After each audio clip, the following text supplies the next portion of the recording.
वहां पर मुदगल जी ये कहते हैं कि तिल भर जगह नहीं इस पूरे हवन कुंड में, जीवन में जहां अपने आप को आप होम करते रहे, संविधा की तरह अपने आप को, एक एक अपना जो रूप है, मुझे लगता है जिंदगी के कई कंपार्टमेंट्स हैं जिसको उन्होंने जिया, जिसको चित्रा जी ने जिया, जिसको ममता जी ने जिया, और जिसको कि महेश जी भी जी रहे हैं लगातार। लेखक जीता है, कई हिस्सों में अपने आप को जीता है, और उस हर हिस्से को होम कर देने के बाद, संविधा चढ़ा देने के बाद, वो कहता है उसके लिए कहीं कोई तिल भर जगह नहीं है। वो जो एक मर्म मेरे मेरे रोमांच हो जाता है जब मैं ये बात महसूस करती हूँ कि कितनी बड़ी बात है कि एक लेखक, एक व्यक्ति, एक पिता, एक पति, एक प्रेमी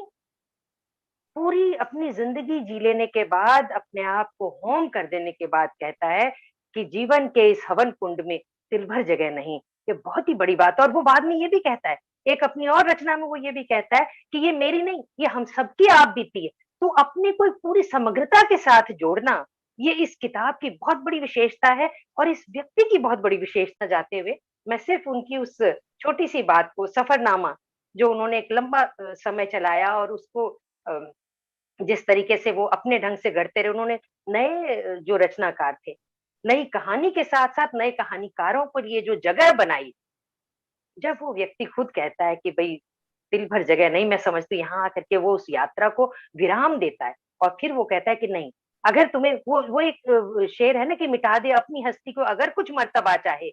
कि तिनका खाक में मिलकर गुलो गुलजार होता है, तो ये वो तिनका है जो गुलो गुलजार करता है, दूसरों के लिए जमीन, दूसरों के लिए जगह पैदा करता है और उन्हें हमेशा आगे रखता है। मुझे वो भी दिन याद आता है, चलते-चलते ज़रूर याद करना चाहती हूँ, जब मेरी उनसे पहली मुलाकात हुई थी, चित्रा जी से मेरी बाद में मुलाकात हुई। उस समय मैं शायद 83-84 की बात होगी, मैं बिल्कुल कॉलेज में गई थी, और भारतीय विद्या भवन में मैंने अपनी कविता सुनाई थी, मेरे पिताजी मेरे साथ थे, बच्ची की तरह से मैं थी, और उन्होंने मेरे सर पर हाथ रख कर के मुझे आशीर्वाद दिया, और